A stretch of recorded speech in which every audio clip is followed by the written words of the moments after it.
ഏറ്റവും എനിക്ക് തോന്നുന്നു, എനിക്ക് ഏറ്റവും ആൾക്ക് ഇഷ്ടപ്പെടാതെ പോയത് ഞാൻ അവർക്ക് ട്രെയിനിങ് കൊടുക്കണമെന്ന് പറഞ്ഞതാണ്.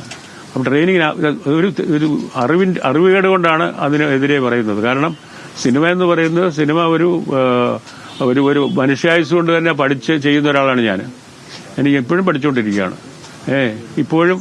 കാരണം ലോകത്ത് ദിവസം കഴിയുന്തോറും ഓരോ പുതിയ കാര്യങ്ങൾ സിനിമയുടെ രംഗത്ത് വന്നുകൊണ്ടിരിക്കുക. അതിന്റെ ടെക്നോളജിയിൽ, അതിന്റെ സൗന്ദര്യശാസ്ത്രത്തിൽ ഒക്കെ ഓരോ വ്യത്യാസങ്ങൾ വന്നുകൊണ്ടിരിക്കുകയാണ്. അതുകൊണ്ട് നിരന്തരമായിട്ട് പഠിച്ചുകൊണ്ടിരിക്കുന്ന ഒരാളാണ് ഞാൻ.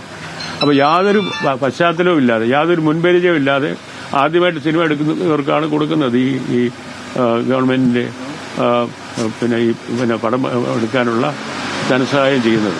അങ്ങനെ ചെയ്യുമ്പോൾ അവർക്കൊരു കുറഞ്ഞതൊരു 3 മാസത്തെ ഓറിയന്റേഷൻ കൊടുക്കണം. കാരണം നമ്മൾ കവിത എഴുതുന്നു, കഥ എഴുതുന്നു, അതിനൊക്കെ അക്ഷരജ്ഞാനം വേണ്ടേ?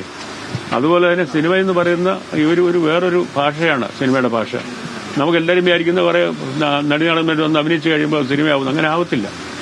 അതിന് ഒരുപാട് പിന്നെ സാങ്കേതികവും അല്ലാത്തതുമായിട്ടുള്ള ഒരുപാട് ഘടകങ്ങളുണ്ട്. അതിനെപ്പറ്റി നല്ല ധാരണയോടുകൂടി വേണം ആളുകൾ സിനിമ എടുക്കാൻ. പിന്നെ ഗവൺമെന്റ് ഫൈനാൻസ് ചെയ്യുന്ന സിനിമ എന്ന് പറഞ്ഞു കഴിഞ്ഞാൽ അതിന് സാമൂഹ്യ പ്രസക്തി വേണം. അതിന് സൗന്ദര്യശാസ്ത്രപരമായിട്ടും സാങ്കേതികമായിട്ടും ഒക്കെ മികവുള്ളതായിരിക്കണം. ഇതൊക്കെ വളരെ പ്രധാനപ്പെട്ട കാര്യങ്ങളാണ്.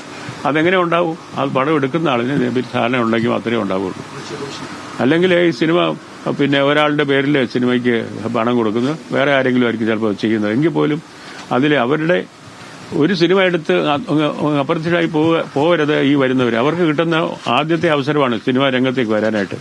അവർ പഠിച്ച് ഈ രംഗത്ത് തുടർന്ന്, പ്രത്യേകിച്ച് സ്ത്രീകളും ഈ പറഞ്ഞ പോലെ ഷെഡ്യൂൾ കാസ്റ്റ്, ഷെഡ്യൂൾ ട്രൈബ് വിഭാഗത്തിൽ നിന്ന് വരുന്നവരും അവർ ഈ രംഗത്ത് തുടർന്നും ഉണ്ടാവണം. അതിനുവേണ്ടിയാണ് ഞാൻ പറഞ്ഞത്. അവരുടെ ഗുണത്തിന് വേണ്ടിയും അവരുടെ നന്മയ്ക്ക് വേണ്ടിയാണ് ഞാൻ പറഞ്ഞത്. കാരണം അവരുടെ ഉന്നമനം എന്ന് പറയുന്നത് എന്റെയും ലക്ഷ്യമാണ്. അല്ലാതെ അവരെ മോശപ്പെടുത്തി അവരെ നികൃഷ്ടരായിട്ട് കാണുകയല്ല ചെയ്യുന്നത്.